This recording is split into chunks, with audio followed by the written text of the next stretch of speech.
What's up, guys? I'm the dude. I'm the guy. I'm the man. Can you, hey, guy? Can you come back in frame and say it, please? More. I should like more in frame. Yeah, I do. Yeah. I'm the guy.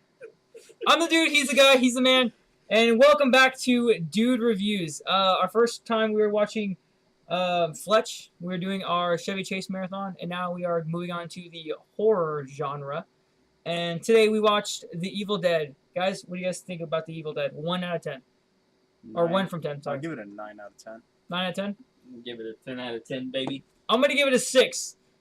6 out of 10. Solid 6. Oh, by the way, this is the 1981 version, which is the original Evil Dead, not the 2013 remake or Evil Dead 2 or Army of Darkness. It's none of those. Promise. The one with Bruce Campbell as a main character. He's always the main character. Not in the newest one. Oh yeah, you're right. Nice catch, man. I forgot that. So you gave it a 10 out of 10. You gave it a 9 out of 10. I gave it a 6 Let out me of 10. explain why I gave it a 10 out of 10. Yeah. So this is a classic. Sam Raimi. This is one of his very first films that he ever made. They were college students back then. Oh, I think they had just graduated, if my information is correct. But this was a very low-budget film. It came out perfect, in my opinion. The practical effects were absolutely amazing. Everything about this movie, from the acting, the practical effects, everything is perfect.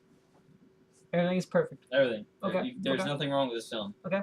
Except for some continuity errors here and there. But it's 1981. What do you expect? That's fine. Continuity errors, that's fine. You know, it's not. It doesn't add. It doesn't take away from the story. It's just an inconvenience. All right. I mean, you probably explained it why my rating was a 9 out of 10 was because of the continuity. That's probably why. That's the only reason. That's the only thing that I probably kind of disliked about the film. It's like the moment, like, Ash basically has everything thrown into his face, and then like the next scene, there's nothing on it. There's nothing on his face at all. It cuts to like him just being like, Yeah. like he wiped his face with a cloth. Yeah. Also, but at the same time, the reason why they had so many continuity errors is that all the actresses and the actor and the actresses, they had all left. It was literally just Bruce Campbell and Sam Raimi and what's his name? Robert Patterson. I forgot his name. Robert It'll Patterson. be in the video. Robert Patterson. It was just literally them three and a bunch of other people. It was Sam Raimi's family members, his friends doing body parts and shots that were done in like months later after they had already done the scenes with the actresses. You're right. And same thing with some of the shots, like Did I move it? God damn it, what's it called? The basement was Yeah, done in his mom's basement, I think.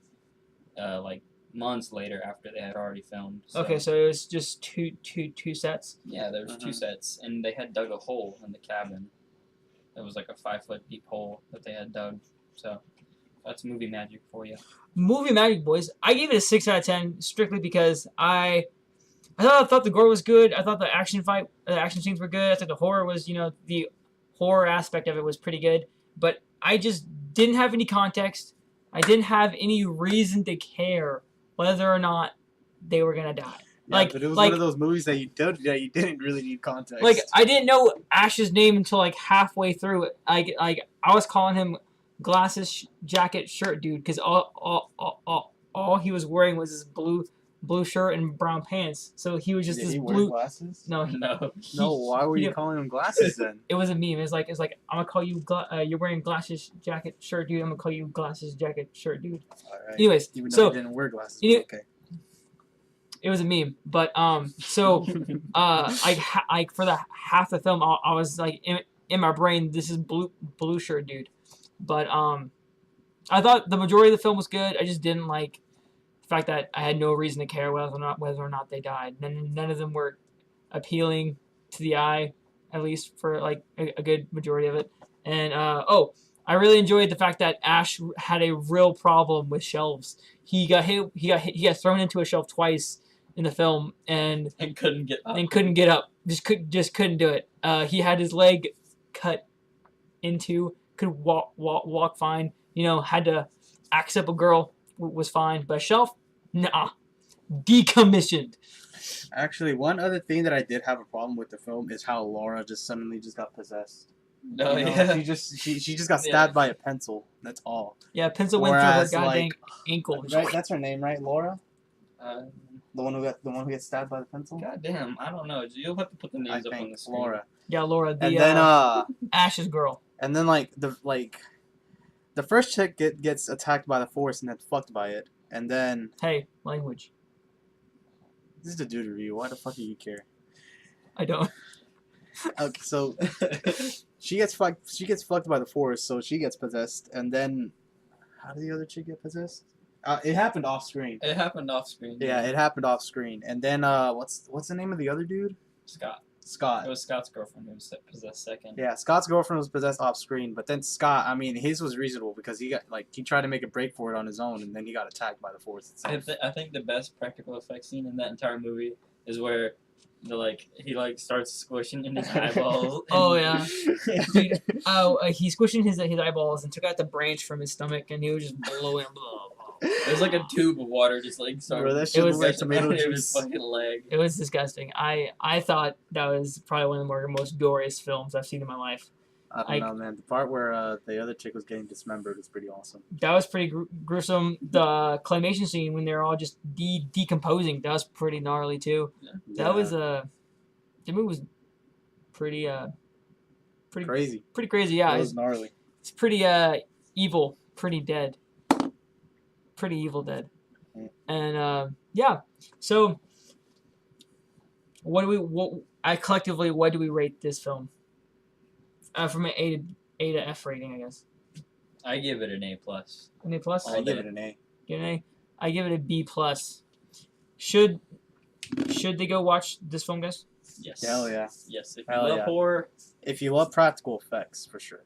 if you love horror, everything. If you love Horror, everything. movies in general, it's a must. I'd see. say that if you're a fan of horror, this is a must watch. Like you have if you've seen like horror movies and you see you're not a horror movie fan if you have at least seen this one.